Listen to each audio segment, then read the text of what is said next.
Pode ir?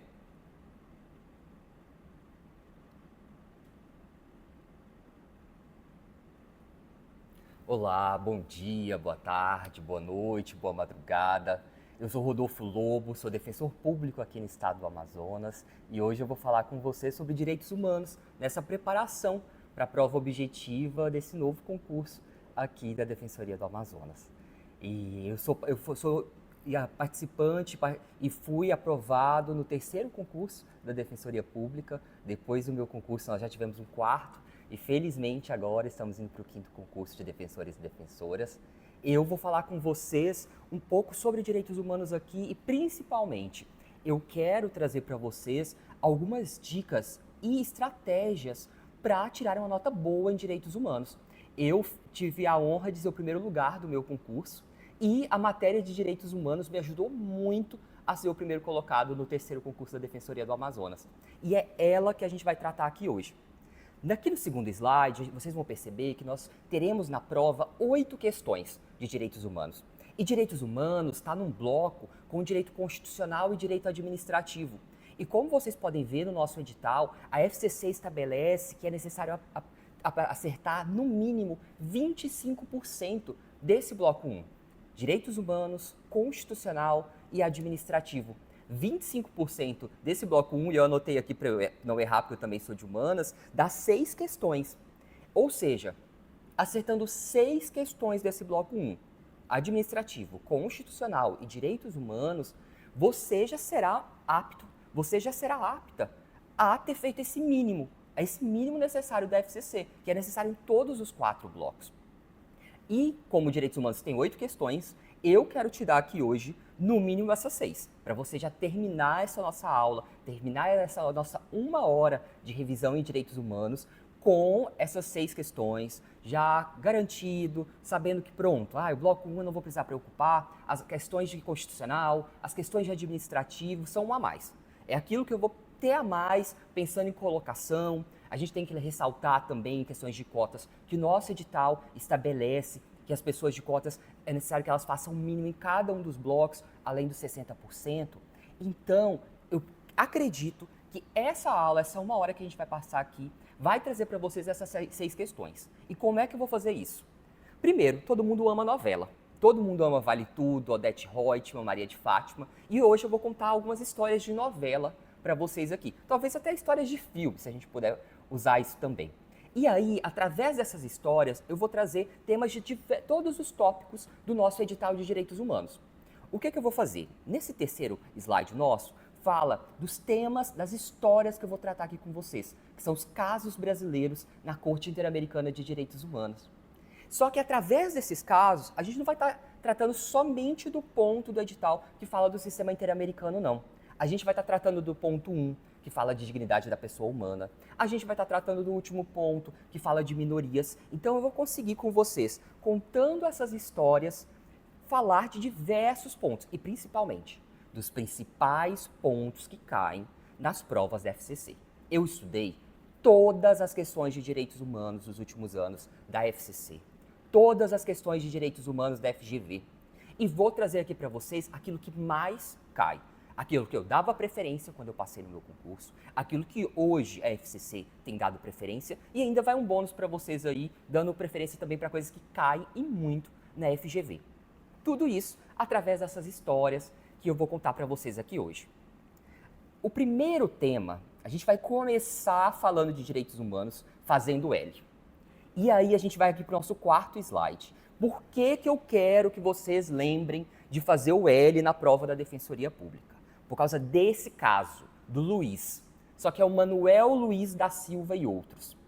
E aí, quando a gente pensa em fazer o L, a gente pensa em defensores de direitos humanos, a gente pensa em sindicalistas, reforma agrária, e aí estão esses 4 casos que eu trouxe aqui. Primeira coisa, se você não tem muita familiaridade com nomes de casos, acha esses nomes muito difíceis, ou não conhece eles, eu amo decorar nome. Então é uma coisa que eu amo ficar falando, o caso tal versus Venezuela, e eu amo isso. Mas se você tem essa dificuldade, está tendo o primeiro contato agora, eu juntei os casos em grupos. Então nesse primeiro grupo, esse primeiro lote, é o lote dos defensores de direitos humanos. São esses 4 casos aqui. Manuel Luiz da Silva e outros, Nogueira de Carvalho, Salles Pimenta do Pará, Muniz da Silva e outros da Paraíba. E aí, caiu um caso de defensores de direitos humanos. Vou pensar, fazer o L, porque aí eu consigo... Luiz, olha, se eu tiver que chutar o nome, porque a FCC já cobrou isso, simplesmente marque o nome do caso, conta a historinha toda, o defensor de direitos humanos sofreu uma violação, isso, aquilo, deu o nome do caso.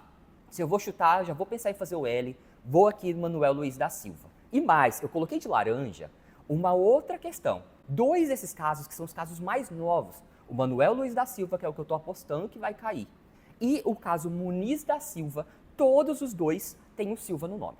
Então, olha, não vou conseguir decorar esses nomes, mas eu lembro de fazer o L, eu lembro de Silva, já tem uma chance considerável aí de você acertar se a FCC resolver colocar essa pegadinha, de contar o caso e perguntar o nome. Esses são os 4 nomes que eu acho importante de você ter aqui. Só que, tá, então Manuel Luiz da Silva, Nogueira de Carvalho, Salles Pimenta, Muniz da Silva, defensores de direitos humanos, por que o Brasil vem sendo condenado pela Corte Interamericana de Direitos Humanos por violações a defensores de direitos humanos? E por que isso é importante para você saber? E por que é a primeira aposta que eu trago aqui? Porque isso acontece muito no Amazonas. A gente está percebendo aqui um caso que o Brasil já foi condenado, Salles Pimenta, no Pará, aqui no estado vizinho. Chegam para a Defensoria Pública diversos relatos de violações de direitos humanos. E o que a Corte Interamericana condenou o Brasil? Por quê? Porque, nesses casos, quando se pega um defensor de direitos humanos, que ele vinha sendo ameaçado, ou mais, que esse defensor de direitos humanos, ele é preso, ele é executado, seja por agentes estatais ou ainda por fazendeiros, como é comum em casos de conflitos agrários. Então, há essa ameaça, há essa violação, pode ser lesão, homicídio, a esse defensor de direitos humanos, e mais, quando essa pessoa desaparece, não se encontra informações sobre o seu paradeiro, sobre em qual local do Estado, sobre qual instituição aquela pessoa foi levada, o que aconteceu com o corpo, o que aconteceu, o direito à memória e à verdade do que aconteceu naquilo. E aí eu quero que vocês lembrem, falou defensor de direitos humanos, eu quero tentar acertar essa questão de defensor de direitos humanos ao filme Ainda Estou Aqui, da Eunice Paiva. Pensar que ali, aquela pessoa, no caso o marido dela, foi levado por agentes estatais, foi levado a um local, a uma instituição, no caso, a unidade prisional, e depois se sumiu com o corpo, se desapareceu com o corpo, e aquela família ficou sem informação, sem saber a verdade, sem ter direito à memória de falar o que aconteceu com ele quando ele foi aprisionado, o que aconteceu com ele depois, onde estão os restos mortais. E quando o Brasil é condenado pela Corte Interamericana, a Corte, ela condena falando que o direito à memória e verdade foi violado, mas também que esse desaparecimento forçado desses defensores de direitos humanos é um crime permanente. E o que significa isso? Lembra que no filme da Eunice Paiva demorou décadas, anos, para que eles conseguissem a declaração de óbito. E até hoje, 2025, não se sabe onde é que estão os restos mortais do Rubens Paiva. E nesses outros casos que eu trouxe para vocês, dos defensores de direitos humanos, a Corte entendeu que o crime de desaparecimento forçado, ele é permanente. Ele continua durante o tempo, porque aquela família, porque a sociedade não consegue ser informada, não consegue exercer o seu direito à memória e verdade com esse desaparecimento. Então, esse crime continua a ter efeitos. Isso é importante porque o Brasil, ele aderiu à Convenção Americana e depois à jurisdição obrigatória da Corte. A jurisdição obrigatória da Corte, por exemplo, somente em 98. Mas por que algo que possa ter acontecido antes de 98 possa ser julgado pela Corte Interamericana de Direitos Humanos? Por exemplo, o desaparecimento forçado. Porque apesar daquela pessoa ter desaparecido antes de 98, antes do Brasil aderir à jurisdição obrigatória da Corte, a jurisdição da Corte, o que acontece? Há efeitos mesmo após 98.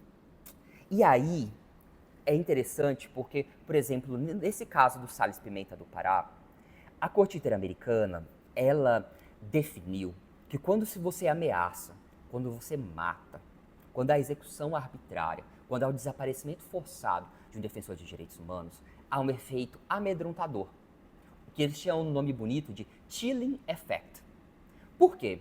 Porque se naquele contexto ali há diversos conflitos agrários, há diversos defensores de direitos humanos tentando lutar pelas minorias, e se uma pessoa desaparece, uma pessoa morre, uma pessoa sofre ameaças, as outras pessoas ao redor vão se sentir amedrontadas. E há como efeito dessa violação de direitos humanos, dessas violações dos direitos humanos de defensores de direitos humanos, um efeito amedrontador. Há um efeito de toda a coletividade ali. E mais, eu falei para vocês que o desaparecimento forçado, ele é um crime permanente, ok? Imprescritível. Só que há uma diferença aí. A Corte Interamericana de Direitos Humanos, ela entende que o desaparecimento forçado é um crime permanente e imprescritível. E ela entende que o Brasil deve tipificar, criminalizar o desaparecimento forçado. Mas há uma diferença, porque a nossa Constituição Federal, quando ela fala de imprescritibilidade, ela não fala sobre o desaparecimento forçado.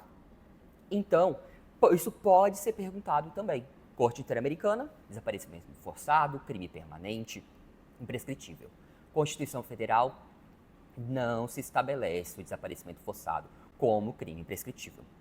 E aí eu quero dar 2 pulos do gato para vocês, porque são 2 peguinhas que podem cair, e podem cair aqui em direitos humanos, e podem cair até mesmo em direitos coletivos. O primeiro deles é PNDH3, Plano Nacional de Direitos Humanos 3. O Plano Nacional de Direitos Humanos, ele possui o eixo 4, que fala de segurança pública, acesso à justiça, combate à violência. E trabalha muitos desses casos, trabalha a necessidade de se modernizar a polícia, a necessidade de acesso à justiça das vítimas, de assistência às vítimas e ainda do combate à violência institucional. Então caiu o Plano Nacional de Direitos Humanos, Plano Nacional de Direitos Humanos 3 e principalmente, se tiver que chutar aí um número, o eixo 4, que fala do acesso à justiça, fala do combate à violência, vocês vão marcar. E mais, outro pulo do gato pode cair a ODS 16. E aí é a hora que tem que decorar. Anota o númerozinho.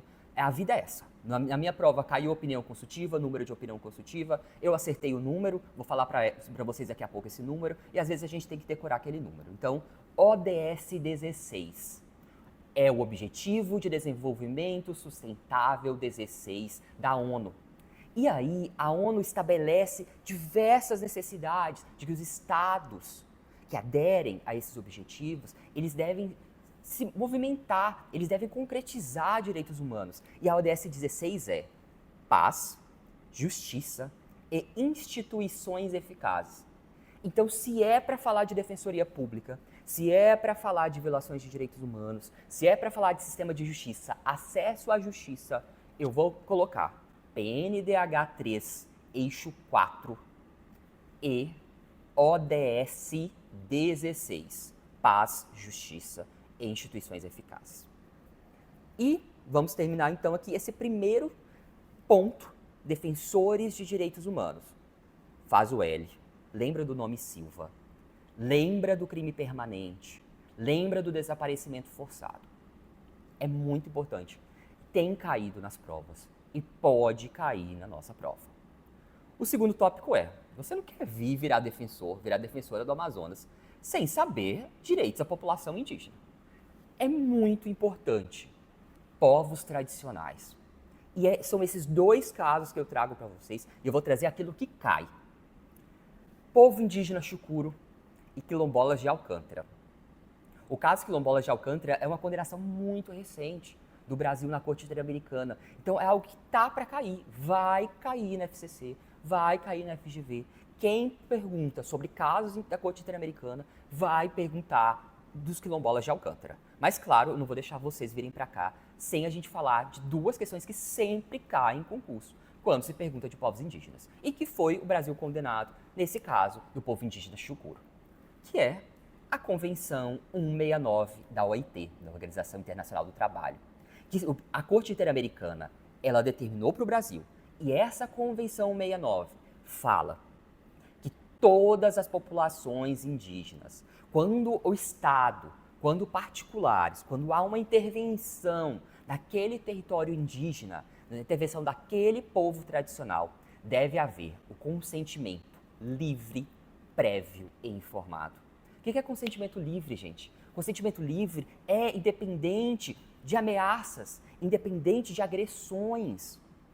Prévio de que aquela população ela deve ser procurada previamente, não é após uma pandemia ou após a ocorrência daquela agressão externa que aquela população vai ser procurada. Informada, deve-se estabelecer meios de consulta a essa população, a esse povo. Porque se aquela consulta não é informada, se não é de uma forma que aquela população entenda o que ocorrerá, qual será aquela intervenção, e consinta com ela, há violação de direitos humanos. O Brasil foi condenado por violar o direito ao consentimento prévio, livre e informado. Detalhe, pode cair a palavra consentimento, que é o que está na Convenção 69 da OIT, e pode cair a palavra consulta, que está em diversas decisões da Corte Interamericana de Direitos Humanos. Então, pega esses dois, consulta livre, prévia e informada. E os quilombolas de Alcântara, outro povo tradicional. O Brasil foi condenado por quê? Porque aquele povo tradicional estava lá no Maranhão há anos. Só que eles necessitavam dos títulos. Eles necessitavam de que aquele território tradicional fosse reconhecido e protegido pelo Estado brasileiro. E não estava sendo. Havia uma demora na concessão daqueles títulos. E o Brasil foi condenado. Só que eu quero trazer para vocês algo que pode cair inconstitucional. E eu já vou dar essa questão aqui para vocês. Que é a diferença. Mas qual que é a diferença entre um território indígena, como que a Constituição Federal Brasileira trata um território indígena e ela trata um território quilombola? A grande diferença é que lá na Constituição Federal, quando se fala dos territórios indígenas, se fala que aquele território é propriedade da União e aquele povo indígena possui a posse, o usufruto especial daquele território. E mais, outra possibilidade, outra questão que pode cair, principalmente se os nossos examinadores forem fazer questões de constitucional pensando em jurisprudência, a cara deve ser e pensando em algo específico para Amazonas, a teoria do fato indígena. Vamos lembrar que o Supremo Tribunal Federal definiu que a teoria do fato indígena, de que quando a Constituição Federal foi promulgada, a nossa Constituição Federal de 1988, de que ela não foi somente a partir daquele momento que aqueles povos indígenas passaram a ter direito, nesse caso aí, a posse, ao usufruto especial daquele território. Não foi a partir daquele momento. A teoria do fato indígena estabelece que aquela população indígena, ainda que naquele momento da promulgação da Constituição Federal não estivesse lá, por exemplo, pode ter ocorrido um renitente esbulho, pode ter ocorrido alguma agressão, violação, aquela população pode ter que sair dali. Então ela não precisava de estar naquele território, naquele momento, para que o Estado brasileiro se reconheça, demarque aquele território indígena. Ok. Constituição Federal, indígenas, teoria do fato indígena, propriedade da União. Já os povos quilombolas. Os povos quilombolas, eles possuem a propriedade coletiva, privada daquele território. Então, a propriedade, diferente dos indígenas, que a propriedade é da União, e isso é estabelecido pela Constituição Federal, a propriedade dos territórios quilombolas é estabelecida pela Constituição Federal como propriedade privada daquele povo. E é uma propriedade coletiva. E aí vai também uma dica aí, vai que cai tributário. Eu sei 3 coisas de tributário. Uma delas é que o território quilombola é isento de pagar o imposto ITR. O imposto ITR é isento para os povos quilombolas. Só que, ok, povos indígenas, consulta livre prévia informada, necessidade de demarcação. O Brasil foi condenado nesses 2 casos. Só que eu não posso deixar vocês saírem daqui hoje, a gente ter falado de povos indígenas, sem ter falado sem ter trazido 2 pulos do gato. Primeiro, é o que eu acertei na minha prova. Então, a minha prova, se contou o caso da opinião consultiva 23, que a Corte Interamericana de Direitos Humanos reconheceu o direito autônomo ao meio ambiente, a personalidade jurídica do meio ambiente, a necessidade de que o meio ambiente deve ser protegido pelos estados. E aí eles contaram tudo isso e pediram o número da opinião consultiva. Opinião consultiva 23. É muito importante porque pode haver esse link com as populações indígenas, com povos tradicionais, opinião consultiva 23 e aquela palavra que já caiu na Defensoria Pública do Rio de Janeiro, pode começar a cair na FCC. Racismo ambiental. Por que esses povos tradicionais sofrem o racismo ambiental?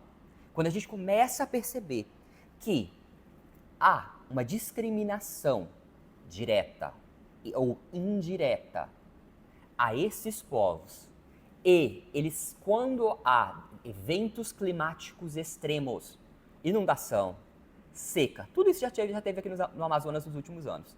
Esses eventos climáticos, ou mesmo a pandemia também a gente pode considerar como um evento extremo, não climático, mas um evento que atinge de forma maior, atinge de uma forma mais gradativa esses povos tradicionais, esse povo indígena, esse povo quilombola. E por isso as defensorias públicas já vêm buscando reconhecimento nos tribunais do racismo ambiental, de como há uma discriminação a esses povos. Opinião consultiva 23, racismo ambiental. Por último, e aí vem um outro tópico, nem é Corte Interamericana, mas um outro tópico do nosso edital que pode cair, é que a gente falou de povo indígena chucuro, falou de quilombolas de Alcântara, Maranhão, mas a gente tem um caso do norte. Só que é um caso que foi decidido pela Comissão Interamericana, que é Belo Monte. E aí, Belo Monte já vinha sendo construído pelo governo brasileiro, se buscou, na Comissão Interamericana, o que a gente chama de medidas cautelares. Cautelares para que fosse interrompida a construção, as obras em Belo Monte, para que aqueles povos tradicionais que viviam ali não fossem expulsos ou não fossem retirados de uma forma não adequada daqueles locais que eles já viviam há tanto tempo. E aí, a Comissão Interamericana concedeu essas medidas cautelares. Mas aí você me pergunta, Rodolfo, mas Belo Monte está ali, está produzindo energia, as pessoas foram tiradas de lá. Por quê? Porque as medidas cautelares da Comissão Interamericana, elas são consideradas pelos estados como não vinculantes. E por que elas não são vinculantes? Porque não há uma previsão das medidas cautelares na Convenção Americana de Direitos Humanos. Não há uma previsão convencional. Se não há essa previsão, os estados vêm fazendo a egípcia e não vêm cumprindo as medidas cautelares. Só que aí vem uma questão. Se cair medida cautelar, pode cair o outro lado, que é a medida provisória na Corte Interamericana. Quando vai para a Corte, não tem essa. As decisões provisórias da Corte, a tutela provisória, a medida provisória na Corte tem força vinculante, porque há previsão convencional. E mais, e isso eu quero que vocês acertem. Se vocês errarem, a culpa não é minha. Eu trouxe aqui e eu estou sendo chato de mostrar essa pequena diferença. Não há força vinculante na Convenção Americana, há força vinculante na Corte. Só que, ali na Corte, quem pode pedir? Por exemplo, eu sou um defensor público lá em Boca do Acre, que é um município aqui do nosso Amazonas, na divisa com o Acre, e eu percebo graves violações de direitos humanos, seguindo o regulamento da Defensoria Pública do Amazonas, levo à Comissão Interamericana de Direitos Humanos, não dá em nada, a comissão, ela profere medidas cautelares, mas que o Estado brasileiro não cumpre. Como que eu vou fazer? Eu sei que a Corte tem força vinculante, a tutela provisória dela. O que eu faço? Eu, como peticionário, eu, como defensor público daquele povo, posso ir à corte pedir? Não. Esse é o peguinha.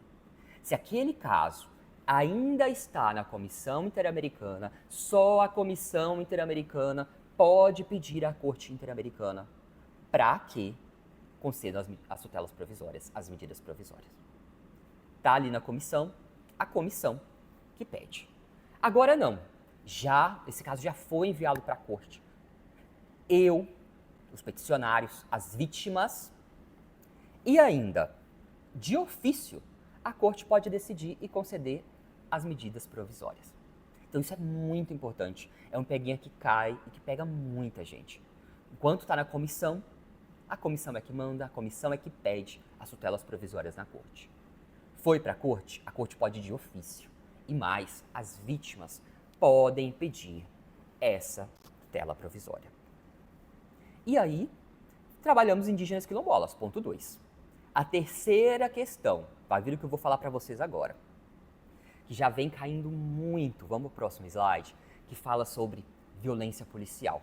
E aí tem esses 3 casos, vocês vão anotar esses nomes, vamos anotar Ponte Rio Niterói, enquanto eu bebo uma água.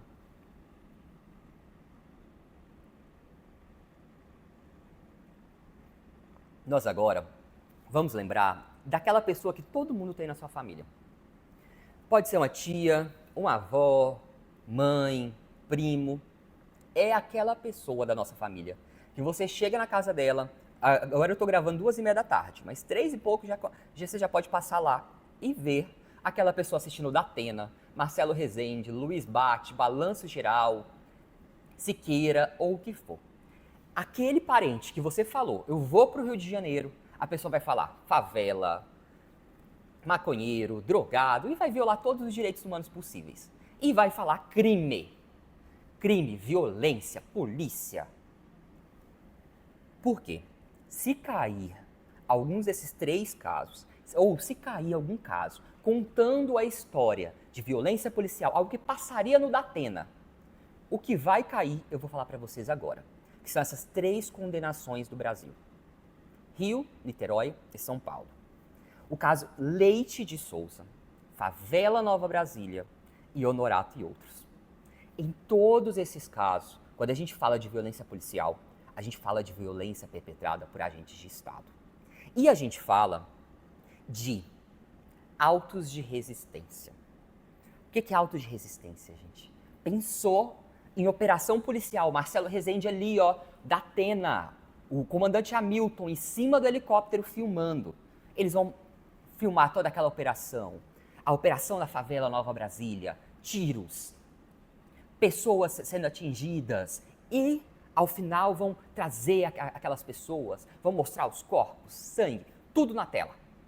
E vão falar que aquelas pessoas que levaram os tiros ofereceram resistência.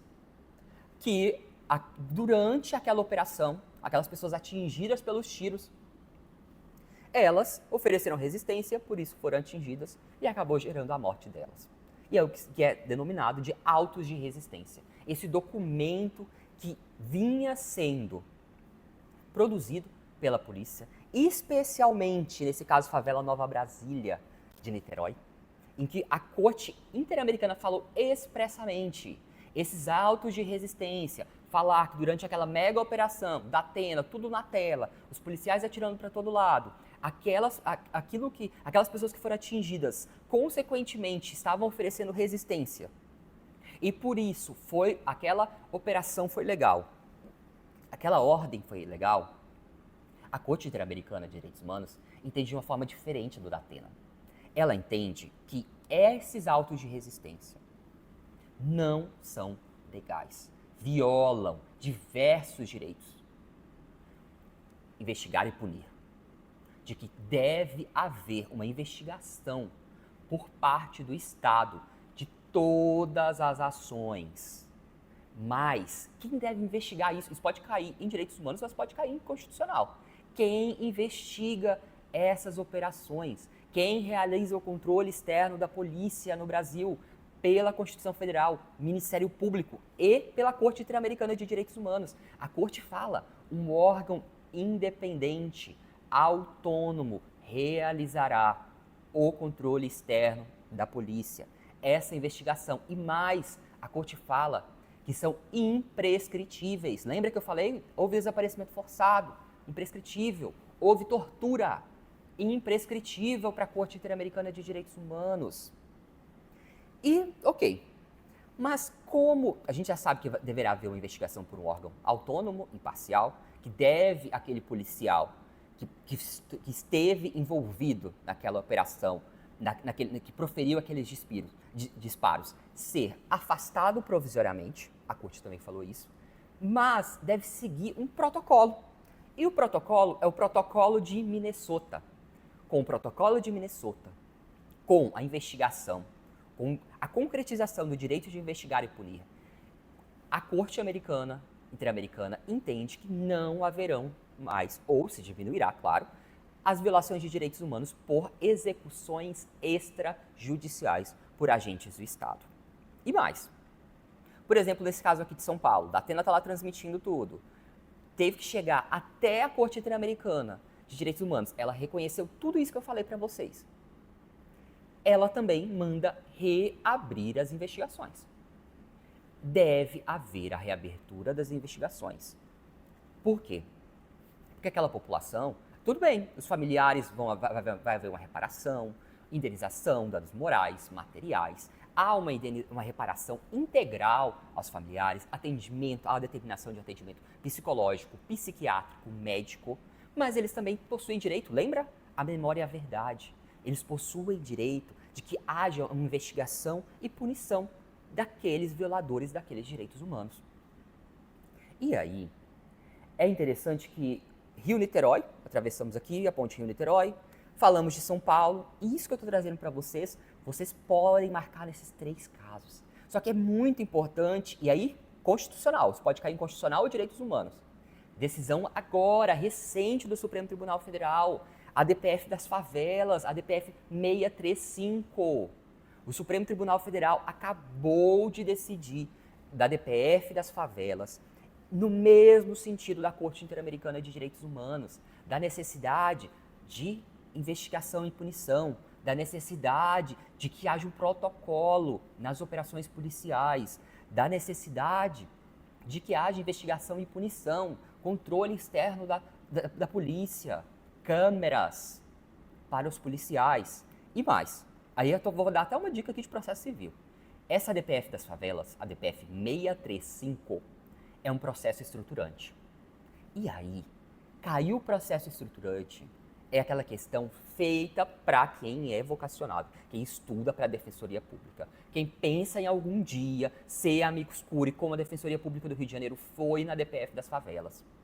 Processo estruturante, como nessa decisão, é aquele processo em que, por exemplo, quando o Supremo decidiu pela necessidade de respeito aos direitos humanos, ele estabeleceu uma finalidade. Há uma finalidade, a necessidade de concretização destes direitos fundamentais. E só que, para que se alcance essa finalidade que é reconhecida pelo Supremo na sentença, é necessário um plano de ação. Um plano que interligue diversos órgãos, legislativo, judiciário, executivo. E mais, esse plano será através de etapas. Não é através de uma simples, apesar de complexa decisão do Supremo Tribunal Federal, que se concretizará aquele direito daquela população que vive nas favelas, que vive naqueles núcleos urbanos informais, naquelas ocupações. Por isso é um processo estruturante. Há uma violação sistemática e generalizada. O Supremo reconhece essa violação. O Supremo concede uma decisão, pode ser mesmo provisória ou definitiva. Mas para que haja a concretização desses direitos, se alcance essa finalidade reconhecida na sentença, há a necessidade de um complexo plano por etapas. A DPF das favelas, processo estruturante, pode cair em processo civil. Só que, e aí aqui eu vou dar para vocês algo, questão garantida nessa prova. Mas que eu não vou te dizer se vai cair aqui em direitos humanos ou se vai ser um ponto a mais que você está ganhando agora em direito antidiscriminatório ou ainda em criminologia. A gente não pode sair sempre que a gente está nesses casos aqui de violência policial, a gente vai lembrar do Datena, vai lembrar que lá no final da operação, eles vão passar com a câmera em frente a todas aquelas pessoas que foram presas. E aí, quando você começa a olhar todas aquelas pessoas que foram presas naquela operação, ou mesmo aquelas pessoas que foram mortas, a gente começa a perceber um certo padrão daquelas pessoas. E não só nós, telespectadores, percebemos, mas a Corte Interamericana de Direitos Humanos também vem percebendo um padrão de que a grande maioria daquelas pessoas são pretas e pardas. E aí, a Corte Interamericana de Direitos Humanos, ela vai reconhecendo o racismo naquelas abordagens. E o racismo pode ser individual, através de uma injúria racial, por exemplo. Eu profiro uma injúria racista contra uma pessoa. Pode ser um racismo institucional. Anota aí, porque esses três caem. Quando caem os três. Individual, institucional. Então, aquela pessoa, ao ser levada para uma audiência de custódia, relatar uma tortura a qual foi vítima, ela é desacreditada. Tem resolução do Conselho Nacional de Justiça, até para o pessoal do ENAM aí, pessoal de FGV, há uma resolução do Conselho Nacional de Justiça, a necessidade de que magistrados e magistradas compreendam de que há um perfilamento racial nas abordagens policiais. Resolução do Conselho Nacional de Justiça, decisão, jurisprudência do Superior Tribunal de Justiça que pode cair essa decisão do STJ em processo penal. Há um perfilamento racial. O Superior Tribunal de Justiça, a Corte Interamericana de Direitos Humanos, vem percebendo que essas abordagens policiais, que quando se questiona o motivo dessas abordagens, o porquê a grande maioria dessas pessoas abordadas são pretas e pardas, são pobres, de que aquelas pessoas, aqueles agentes do Estado ao abordarem, possuem preconceitos, possuem percepções. Há um perfilamento racial daquelas pessoas que são abordadas. E aí eu vou falar nomes bonitos aqui, que caem em criminologia e que podem cair na nossa prova. Falei perfilamento racial. Necropolítica, Sociedade da Disciplina, Foucault, Teoria do Valor, Marx, Estado de Exceção. São 4 nomes bonitos. Todos eles estão ligados a essa seletividade do sistema de justiça, a essa seletividade das instituições penais. Foi? Perfilamento racial. Todos esses nomes bonitos, vou repetir, hein? Necropolítica, Sociedade da Disciplina do Foucault, Teoria do Valor do Marx, Estado de Exceção. A FCC ama isso, gente, ama. Vamos acertar essa questão. Se cair em direitos humanos, eu estou te dando essa questão. Se cair nas outras disciplinas, então, foi uma questão a mais aí. E eu vou olhar a prova depois para vocês falarem, olha, veio aí, veio antidiscriminatório, veio criminologia. Isso pode cair. E se a gente está falando de raça, o Brasil será que já foi condenado? Sim, o Brasil já foi condenado também por racismo na Corte Interamericana de Direitos Humanos. E eu trouxe 2 temas para vocês, gênero e raça. O caso Barbosa e outros, e o caso Neuza dos Santos e Ferreira Gomes. Só que antes de eu falar dessas condenações, olha, condenações que acabaram de cair no ENAM. A FGV acabou de perguntar sobre essas condenações.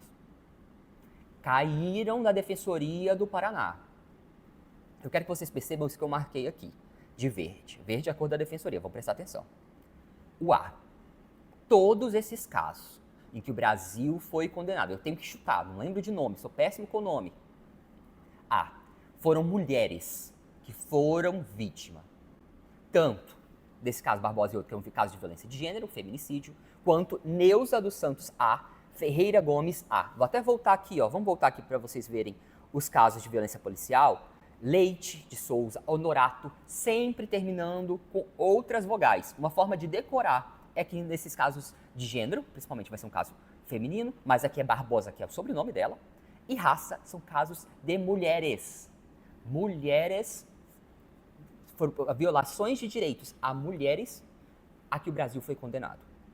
E aí, se a gente falou de violação de direito de mulheres, a gente está falando desse caso Barbosa e outros, que é um caso que eu acredito que possa cair. É um caso, uma condenação recente do Brasil, e é um caso que envolve diversas questões.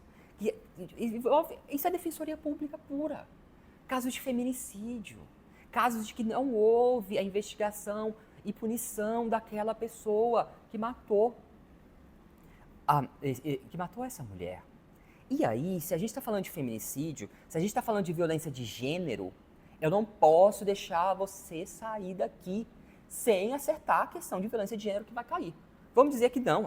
Eu estou errado aqui. Não vai cair o caso Barbosa. Mas vai cair violência de gênero. O que vai cair, então, se não vai cair o caso em que o Brasil foi condenado por feminicídio? Caso Barbosa e outros. Se não, quando cai gênero em prova da FCC, quando cai gênero em prova da FGV e Corte Interamericana, se fala da interseccionalidade dessa violação de gênero. No caso González Luis, tudo bem se você não quiser decorar esse nome, eu acho bonito, eu sempre decoro, González Luis. Mas o que a Corte Interamericana reconheceu? Que quando há uma violação de gênero, há uma violação àquela mulher por causa do gênero dela, gênero feminino, há a violação por ela ser pobre, pode haver uma violação por ela ser latina, por ela ser negra, há uma interseccionalidade, há uma conjugação de vulnerabilidades, gênero, raça, classe social. E a Corte Interamericana já vem reconhecendo isso. E mais, depois disso, a Corte Interamericana ela reconheceu que, além de quando ocorre aquela violação àquela mulher específica, há também uma violência estrutural de gênero. Esse é o caso muito interessante, Campo Algodoeiro versus México. Um caso em que diversas mulheres vinham sendo encontradas mortas. Um caso estrutural, assim como aqui no Brasil, assim como aqui no Amazonas. Há uma violação sistemática. Há uma violação estrutural de gênero. E por quê? Porque essa discriminação, essa violência aqui perpetrada contra as mulheres é uma violência, uma discriminação múltipla, agravada. É algo muito interessante. Porque a gente sempre pensa, igualdade formal, material, discriminação como não submissão, mas eu quero que você lembre dessa palavra bonita, discriminação múltipla, agravada. E isso aconteceu também, essa discriminação múltipla agravada, no caso de racismo, que o Brasil foi condenado na Corte Interamericana, que é esse caso, Neuza dos Santos e Ferreira Gomes. E um jornal, se eu não estou enganado, foi a Folha de São Paulo, publicou um anúncio racista, em que se buscava uma funcionária para trabalhar na casa de uma família tradicional e que haviam expressões racistas do que se esperava daquela pessoa, daquela mulher que fosse trabalhar ali. E essas mulheres perceberam, e mais, a elas foi negado a concorrer naquela vaga. E aí a gente se pergunta, por quê? E mais, a Corte Interamericana, ao se perguntar por quê, ao compreender o racismo individual, lembra? Institucional, estrutural no Brasil, a Corte Interamericana, ela foi percebendo que há essa violação, que a palavra é múltipla, generalizada, ou discriminação múltipla, mas essa violação, além de racial, além de ser uma violação de gênero, ela está muito ligada a um tipo de dano que eu gosto muito, que é uma das coisas que mais me encanta nas sentenças da Corte Interamericana, que é a violação, o dano ao projeto de vida.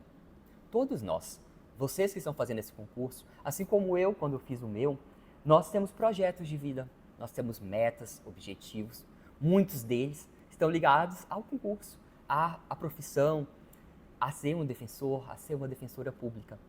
Então, e da mesma forma, essas duas mulheres, Neuza dos Santos e Ferreira Gomes, essas duas mulheres, elas possuíam projetos de vida.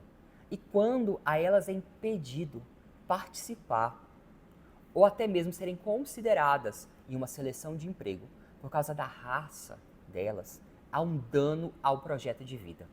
E olha, uma coisa, se você quiser chutar, colocar um caso muito estranho, não sei o que falar. Não foi um caso contra o Brasil, mas não sei o que falar. Mas houve violação a crianças e adolescentes, violação a minorias, violação a adolescentes ligados a atos infracionais, adolescentes que praticaram atos infracionais equiparados a crimes.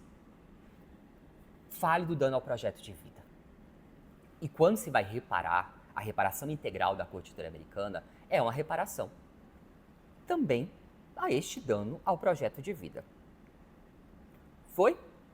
Então, Neuza dos Santos, foi reconhecida, a Corte Interamericana reconheceu esse contexto geral de discriminação aos afrodescendentes no Brasil, especialmente as mulheres, falamos de interseccionalidade.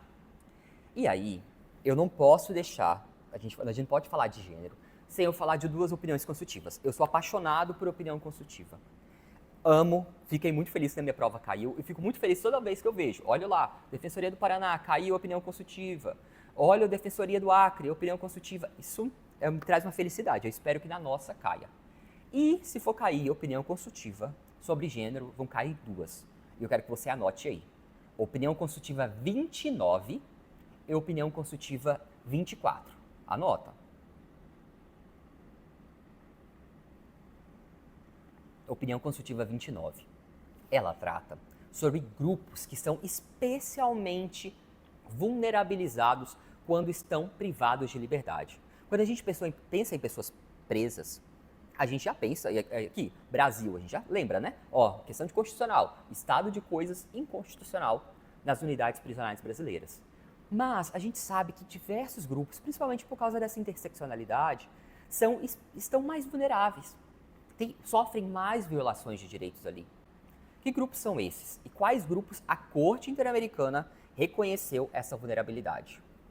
Mulheres, grávidas, crianças e adolescentes, idosos, indígenas e LGBTs.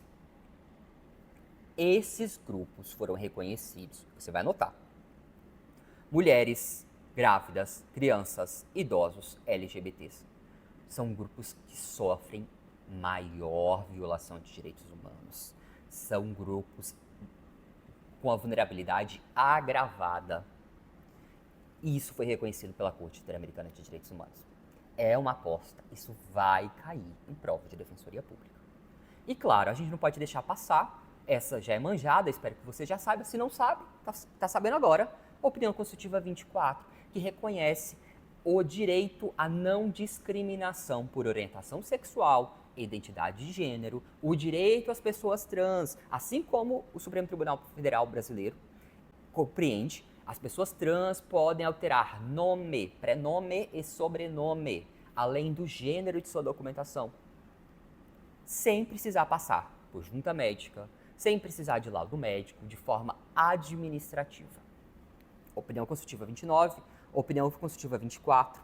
E se for cair a opinião consultiva 24, vai cair um caso que já foi decidido pela Comissão Interamericana e hoje está na Corte Interamericana de Direitos Humanos, que vai ser julgado e o Brasil vai ser condenado, que é o caso da Luísa Melinho.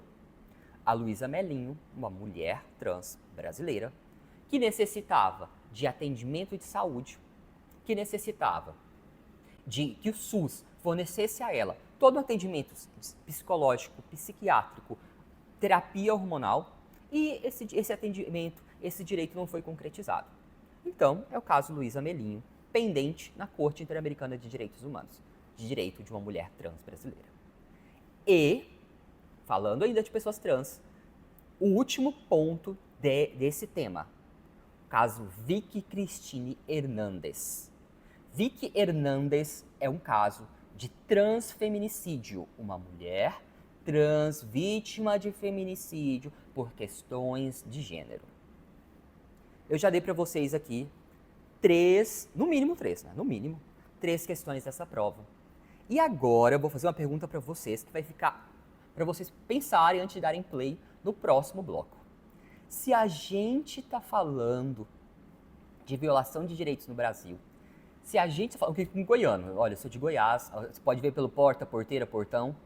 Se a gente está falando de violação de direitos humanos no Brasil, a gente tem que falar do agro, porque o agro é pop, e a gente tem que falar das violações de direitos humanos que ocorrem no campo. E é isso que a gente vai falar no próximo bloco.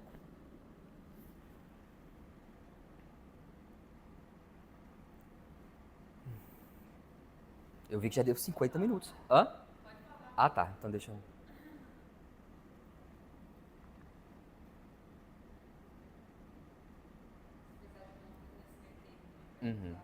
Tá, bora lá. Eu deixei vocês com a pergunta. O agro é pop? O agro já se foi reconhecido violação de direitos humanos pela Corte Interamericana no Brasil em questões agrárias, em conflitos agrários, conflitos fundiários? Sim, e eu trouxe 3 casos para vocês. E esse caso que está de azul aqui é o caso que vai cair, é o caso mais recente. Nós temos o caso Escher, temos o caso Garibaldi, mas esse caso Tavares Pereira, do Paraná, eu amo essa coisa de ficar pensando nas letrinhas, colocar a cor, porque é um jeito que eu decoro o nome. Então, por isso que eu coloquei aqui de azul P e o R, que é o caso do Paraná. E por que esse caso do Paraná pode cair na sua prova? Porque o Brasil, ele vem sendo, a Corte Interamericana vem reconhecendo que no Brasil há uma sistemática violação de direitos de pessoas que lutam pela reforma agrária, da luta do campo, que trabalhadores rurais, principalmente ligados ao MST, eles, durante o seu exercício do direito de reunião, durante o exercício do seu direito de expressão, seja na luta do campo, ou a mesma na cidade, por exemplo, durante uma marcha, um protesto, vem tendo seus direitos violados.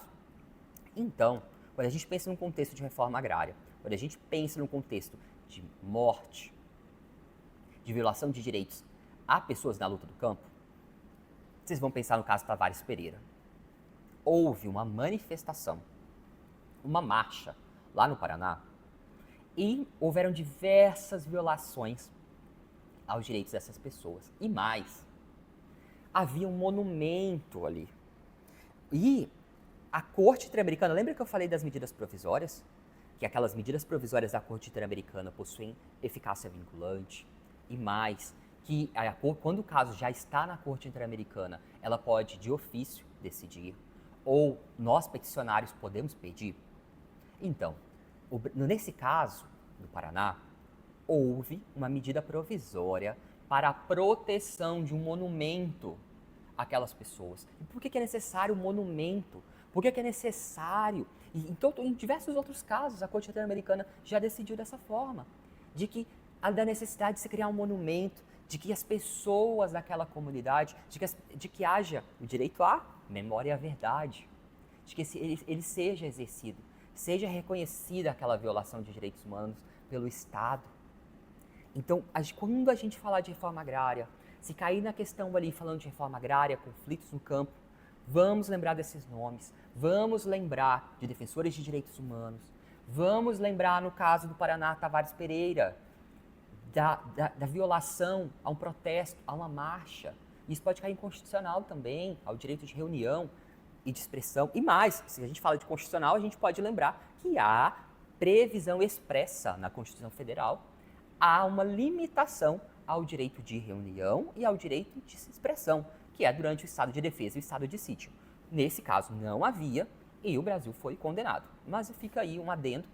Eu amo constitucional, amo essa parte de estado de defesa e estado de sítio, porque eu errava todas as questões sobre isso. Então eu passei a decorar estado de defesa e estado de sítio e eu queria ressaltar isso com vocês. Há essa previsão expressa na nossa Constituição. Mas nesse caso, houve uma ação desproporcional pelos agentes do Estado durante a manifestação no Paraná. E houve a medida provisória da Corte Interamericana para que o Brasil protegesse aquele monumento, considerando o direito à memória e à verdade. E se a gente está falando de trabalho no campo, a gente tem que falar de 2 casos, e aí vem o nosso próximo tema, de trabalhadores. São 2 casos recentes, são duas sentenças recentes, e principalmente esse caso dos empregados da fábrica de fogos. Por quê? Vamos lá nele primeiro. Vou começar pelo último, porque ele tem mais chance de cair. Empregados da fábrica de fogos. O que aconteceu aqui? Primeiro, essa empresa que pegou fogo, ela possuía diversas pessoas vulneráveis, pessoas pobres. Lembra, sem regras de Brasília? A pobreza como a causa de exclusão, a pobreza como um fator de agravamento de violações, com agravamento de vulnerabilidades, sem regras de Brasília, porque a Defensoria Pública é um dos destinatários. Nesse caso aqui, aquelas pessoas, aqueles trabalhadores, mulheres, haviam crianças trabalhando nessa fábrica de Santo Antônio de Jesus. Quando houve um incêndio lá, houve, claro, a morte de crianças, mulheres, de todos aqueles indivíduos, mas a gente já está falando aí de direitos, dando ao projeto de vida, como já tratamos aqui, mas algo interessante desse caso, e algo que sempre que outros doutrinadores vão falar de direitos humanos, quando eles vão falar e vão ressaltar que o ato foi da empresa.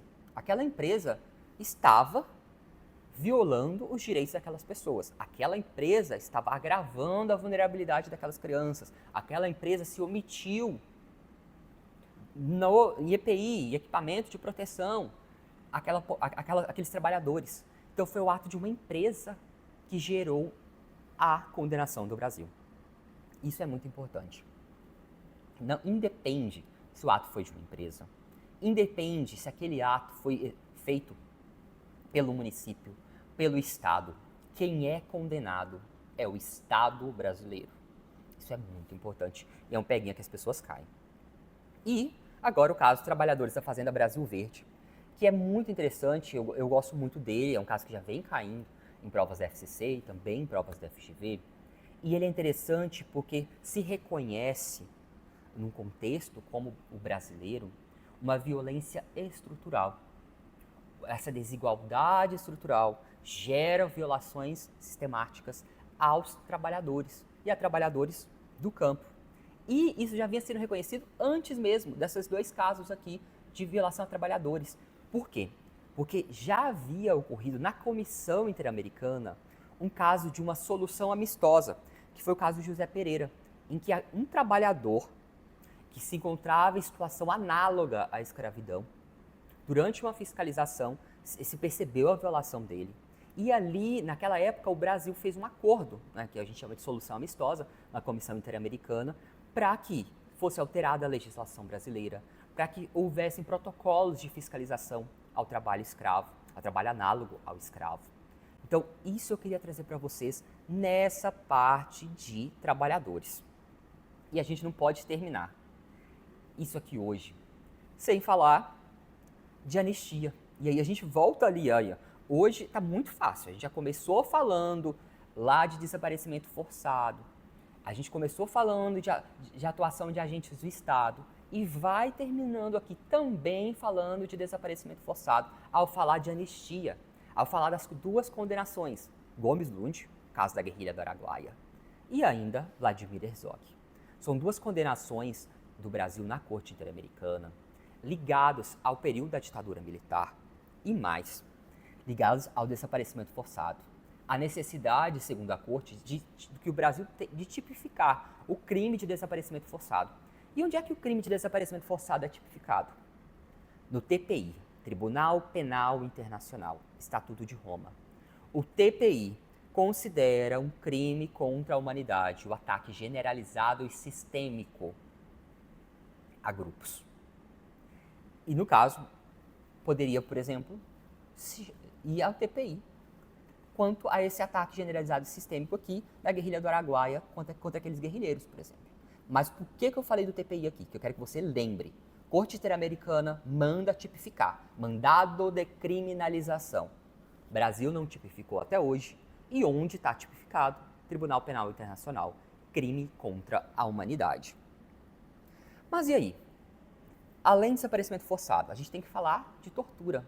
Outro ponto que tanto pode cair ao que se questionar esses dois casos, Gomes Lund e Vladimir Herzog, mas também pode cair uma pergunta sobre qual é o tratamento, a tortura no ordenamento.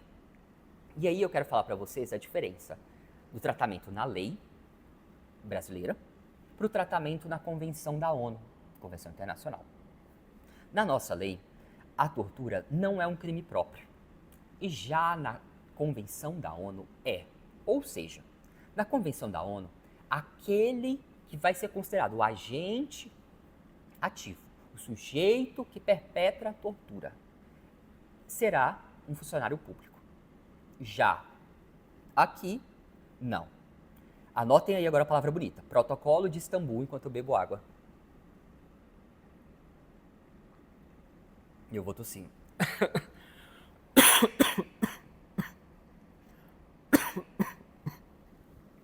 Anotaram o protocolo de Istambul?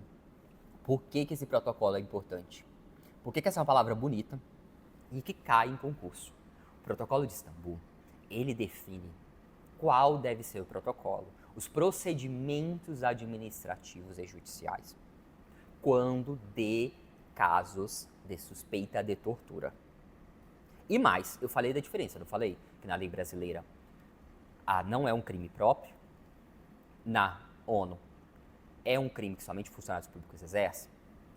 Tem outra diferença. A Convenção da ONU entende que a tortura é um crime imprescritível, ou seja, a qualquer momento é possível investigar e punir. Do outro lado, a Constituição Federal não estabelece a tortura como um crime imprescritível. E o Supremo Tribunal Federal não vem reconhecendo isso como um crime prescritível. Mas aí você vai me perguntar, Rodolfo, como que a Corte Interamericana entende de uma forma e o Supremo de outra? Se a Corte decidiu, a Corte não estaria acima do Supremo? Isso é algo muito importante. É um tema do nosso tópico dos pontos 2 e 3 do nosso edital que você tem que saber. É a diferença do controle de convencionalidade internacional e nacional. O internacional é feito por uma instância internacional, no caso aqui, a Corte Interamericana de Direitos Humanos. E o nacional, feita por uma instância nacional, Supremo Tribunal Federal, e outras pessoas também podem. Daqui a pouco eu vou te falar quem mais pode exercer o controle de convencionalidade. O controle de convencionalidade internacional, a Corte, ela vai pegar aquele parâmetro, a Convenção Americana de Direitos Humanos, e mais, não é só a Convenção Americana, todos os tratados de direitos humanos que aquele país aderiu são considerados parâmetros do controle de convencionalidade. Então ela vai olhar e vai perceber, olha, essa ação, essa lei, esse ato, ele está de acordo com esse parâmetro, com as convenções? Sim ou não? Convencional ou inconvencional? O controle de convencionalidade nacional, o Supremo Tribunal Federal, vai, exercendo o controle de convencionalidade, pegar também o mesmo parâmetro, as convenções, mas agora vai ser um órgão nacional que vai analisar, esse ato, ele está de acordo com as convenções? Não está? Esse é o controle de convencionalidade nacional. Só que é interessante porque o controle de convencionalidade nacional, ele pode ser exercido por mais de um órgão. Vamos parar que eu vou tossir de novo. Podia, né? Deve ser isso. E ainda falando muito tempo.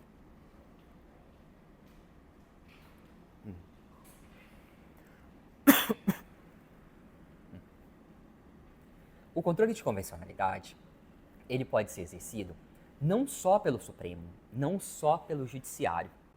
Ele é exercido, primeiro, pelo Judiciário local, então todo o Judiciário Nacional. Ele é exercido de ofício e ele é exercido por todas as autoridades. Isso a Corte Interamericana foi decidindo. Então, com o tempo, a Corte foi percebendo e declarando nas suas sentenças que não somente ela exerce controle de convencionalidade, há o controle de convencionalidade nacional, ele é exercido pelo judiciário local, por todos os magistrados de ofício e considerando todas as outras convenções. Isso caiu agora, acabou de cair na FGV, no ENAM. E mais, a gente estava falando, lembrem, que às vezes o Supremo pode entender de formas diferentes da Corte. Um exemplo disso foi nesses casos ligados à ditadura militar, à anistia. O Supremo Tribunal Federal, na DPF 153, determinou e sentenciou que a lei de anistia brasileira é constitucional. Já a Corte, nesses casos, Gomes Nunes e Vladimir Herzog, entendeu que A lei de anistia é inconvencional. Há uma diferença, há um tratamento diferente. E por que isso acontece? Um não está acima do outro? Não. E aí é uma perguntinha muito boa, e que sempre cai em prova oral, mas que também pode cair na primeira fase, que é, a Corte Interamericana, ela é uma quarta instância? Então houve uma sentença que se recorreu para o Tribunal de Justiça, se recorreu para o STJ, se recorreu para o Supremo. Depois que o Supremo decidiu, eu posso buscar como se fosse um recurso daquilo. Na Corte Interamericana, não. A Corte não há uma teoria da quarta instância. A Corte não é uma instância revisora das decisões do Supremo Tribunal Federal. O que a Corte hoje entende, os doutrinadores vêm falando, é que há um duplo controle. Por que ele é duplo? O controle de convencionalidade, ele é exercido pela Corte, no plano internacional, e pelo Supremo, no plano nacional. Há um duplo controle, há um diálogo das Cortes. Ou deveria haver um diálogo entre as Cortes. E agora, a gente vai para o nosso último slide, o último tema. E eu deixei como esse último tema, um tema bônus. Eu falei para vocês que ia dar 6 questões. Agora eu vou dar uma questão extra, mas eu vou trazer coisas de tutela coletiva, então que pode cair nas questões de coletivos. Porque eu amo coletivos, é uma das matérias que sempre me ajudaram muito, e a gente sabe que às vezes tem alguns nomezinhos ali em tutela coletiva que a gente esquece, e eu quero ressaltar eles com vocês aqui nesses últimos minutos da nossa aula. Primeiro, o caso ligado à saúde, que o Brasil foi condenado, Damião Ximenes Lopes, foi a primeira condenação do Brasil, e o Brasil foi condenado porque houveram violações de direitos de uma pessoa. O Damião, ele foi colocado nos antigos manicômios, em locais em que não havia uma efetiva prestação de saúde, uma efetiva prestação de assistência social, em locais que se reconheceu aquela violação generalizada, aquela violação sistêmica, aquelas pessoas que ali estavam. E nesse caso específico, a Corte Interamericana reconheceu a violação aos direitos do Damião Ximenes Lopes. E por que eu deixei esse caso por último e por que isso cai tanto em direitos humanos quanto em coletivos? Primeiro, por causa da definição de pessoa com deficiência. E que nós adotamos hoje o modelo social, o modelo de direitos humanos de deficiência. E lembrei das palavras bonitinhas ligadas a isso: modelo social, modelo de direitos humanos, inclusão, acessibilidade, desenho universal. E como se efetiva isso? Através de uma política antimanicomial. E essa lei da política antimanicomial sempre cai, pode cair aqui, caso haja uma pergunta, no caso da Damião Ximenes Lopes, e pode cair em coletivos, pode cair na parte de saúde. Porque a nossa lei de política antimanicomial, ela expressamente fala que deve ocorrer uma alta planejada e uma reabilitação psicossocial assistida. Quando aquela pessoa vai deixar aquele local de saúde, aquele local em que ela estava internada, voluntária ou involuntariamente, deve haver uma alta planejada e uma reabilitação psicossocial assistida. E mais, eu amo uma coisinha que a gente sabe, gente, isso cai em primeira fase. É quando tem um número. E o número que tem nessa lei, que eu quero que você decore, é que caso haja uma internação involuntária de uma pessoa hoje, em 72 horas, o Ministério Público deve ser comunicado. É uma coisa boba. Eu já perdi as contas de quantas questões caíram esse número. 72 horas para comunicação.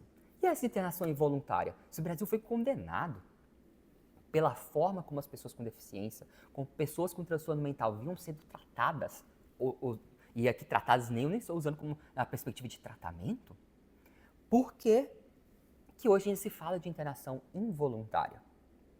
Essa lei da política antimanicomial, ela estabelece a subsidiariedade. Então, somente em casos excepcionais haverá a internação involuntária. E mais, na perspectiva da defensoria, a nossa doutrina institucional entende que quando se fala em internação involuntária, nós estamos falando da medida de segurança.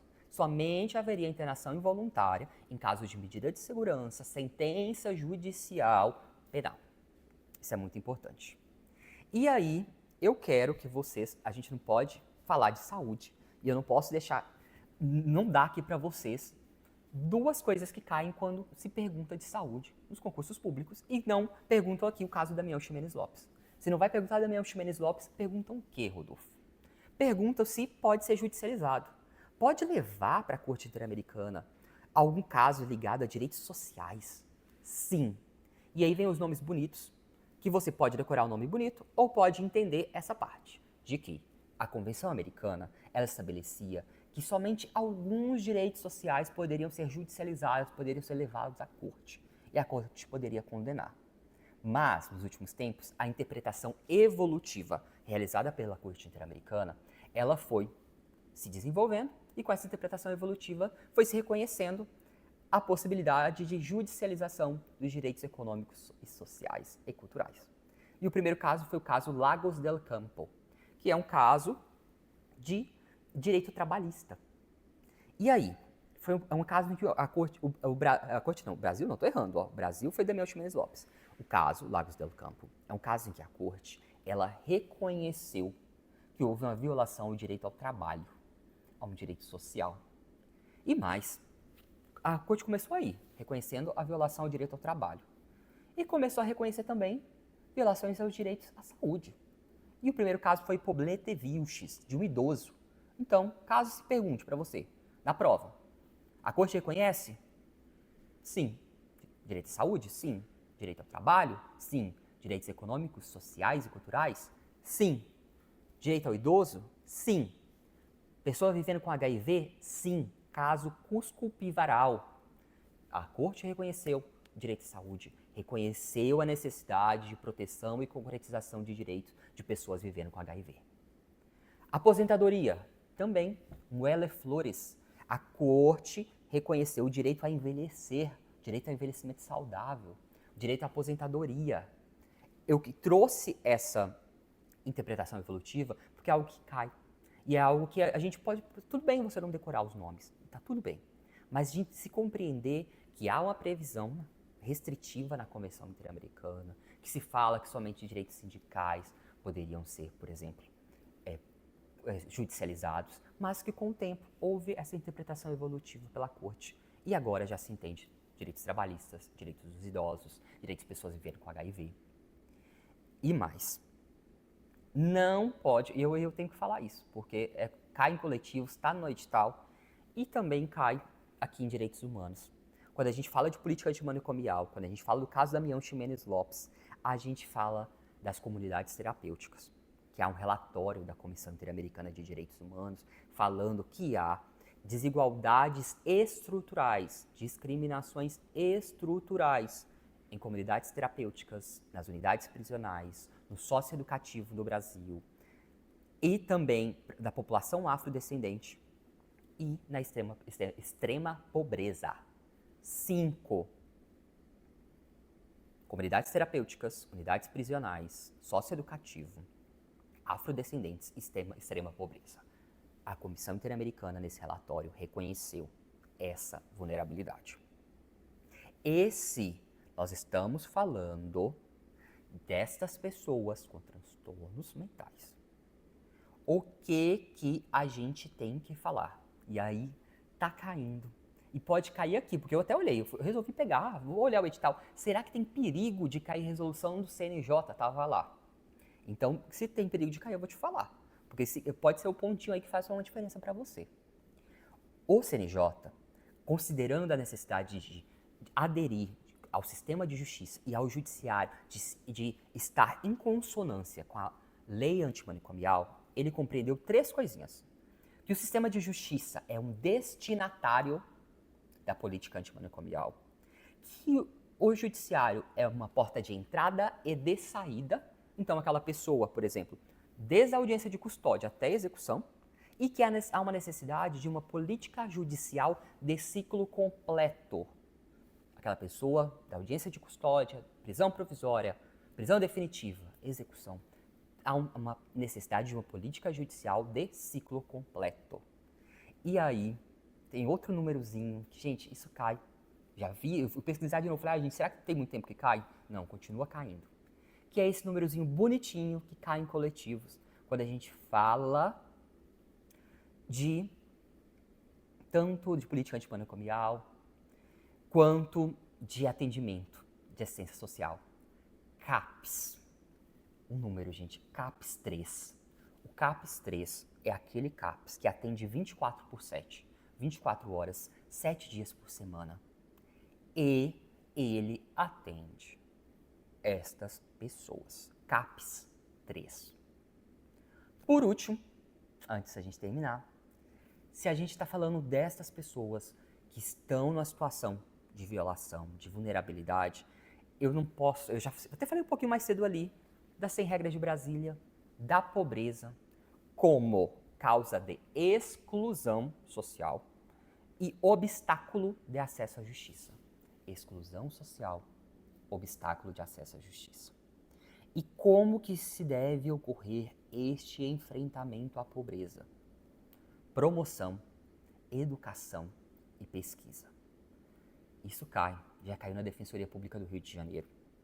E é uma das apostas, porque isso liga tanto as 100 regras de Brasília, quanto as decisões e a jurisprudência da Corte Interamericana de Direitos Humanos. E, para superar a pobreza, promoção, educação e pesquisa, há necessidade do desenvolvimento. E por isso, com isso, eu termino a nossa aula de hoje, falando do direito ao desenvolvimento, que é um direito multiplataforma. Olha esse nome bonito, gente. Direito multiplataforma, caráter matricial do direito ao desenvolvimento. Porque através do desenvolvimento daquela pessoa, é possível que ela alcance a concretização de outros direitos. Então, nós terminamos aqui. Eu trouxe essas histórias desses casos da Corte Interamericana para vocês. Espero que esses numerozinhos, e que principalmente que esses temas tenham ficado com vocês e que vocês vão até na hora de fazer a prova, gente, tente compreender sobre qual que está sendo tratado ali. Às vezes eu não vou me lembrar Damião Ximenes Lopes, não vou me lembrar daquele nome, mas eu vou me lembrar do que o Rodolfo falou de saúde, de política antimanicomial. Sempre tentar fazer esses links, que através dele é possível sim encontrar a resposta correta na hora de marcar a alternativa. Então eu fico à disposição, espero em breve encontrar vocês como futuros defensores públicos, futuras defensoras públicas do estado do Amazonas, e nós estaremos à disposição de vocês. Muito obrigado. Foi até 1h20. Ai, arrasou. Eu mandei até mensagem pra Yastra, falei, meu Deus, o Rodolfo é muito bom. Eu amo esses casos. A Yastra morre de rir comigo.